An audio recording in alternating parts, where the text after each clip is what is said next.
Ewan, it's great to be back with you. Pleasure to be here. James, how are you, mate? I'm good. I'm excited about this new year, and there's a whole lot of opportunity out there. Indeed. So I'm interested, what's going on in trends? We haven't had a trend update in a while. What's going on? Look, there's no doubt a trend that's really surprised me was my family gave me a pair of socks for Christmas. And what happened to you, James? You don't seem to have any socks happening. They're just small. Did you miss that trend, or what happened there? It is a trend, and I'm totally bought into the trend. Okay, all right. Well, they're actually not that expensive if you want to just invest in some socks. But no, on a serious note, we talked about pent-up demand last year, and what I saw with our client base was those businesses that perhaps hadn't enjoyed the upside of the downside of COVID in terms of e-commerce, really had quite a nice surge in December. So restaurants, holidays, event businesses that could open. People were really moving their money to recreation things that they couldn't do before. And we've also seen that with real estate, which is exciting. Yeah, that is really exciting. A lot of opportunity. How about just in marketing in general? Is there anything new happening in marketing? There is actually some really big things happening in marketing. So let's talk about the first one, Google. So, we can all get caught up in trying to be the ultimate forecasters what to happen. So, at the end of the day, it's outside of anyone's control as to how that plays out. But it really is a wake-up call, the same as COVID, that any business doesn't want to be dependent on one particular channel. It's a bit like the restaurants. Restaurants were really exposed by being dependent on Uber, and when COVID happened, they didn't have a database. So, this is a real big wake-up call. Whatever happens in Google, as a business, you've got to be investing in your own database. You've got to be diversifying before it's too late, and you've got to look after your customers. Do those three things, and you don't have to worry too much about what's going to happen. Don't get caught up into the romanticism of whether you have to go to DuckDuckGo or Bing, etc.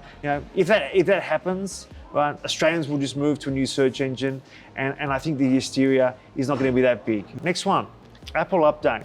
Right, this is pretty big.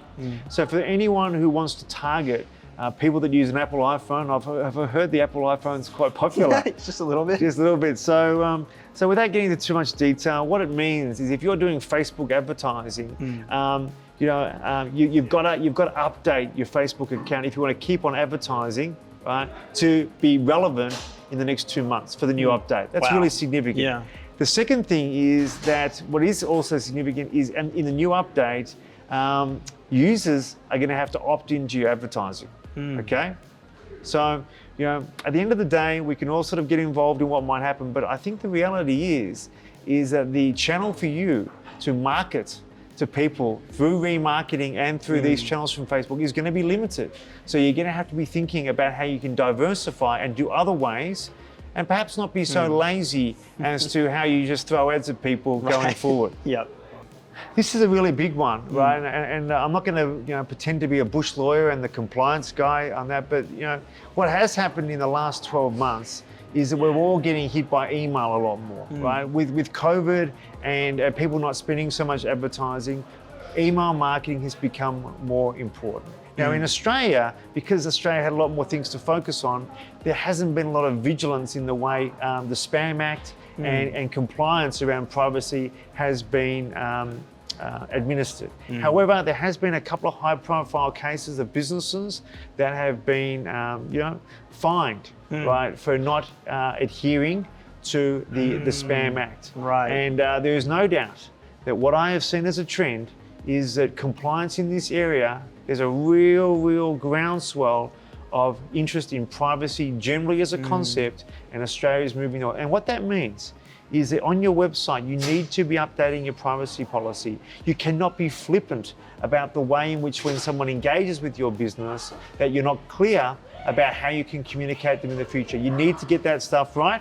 Otherwise, the reality is you might be getting yourself a reprimand from the Australian Communication Authority, right? Because it's time to get serious about privacy and respecting your customers' data. Yeah. Because that trend is here to stay, and every business has to get serious about that. Yeah. 3 big trends. 3 big trends indeed. Thanks, Ewan. All right, cheers.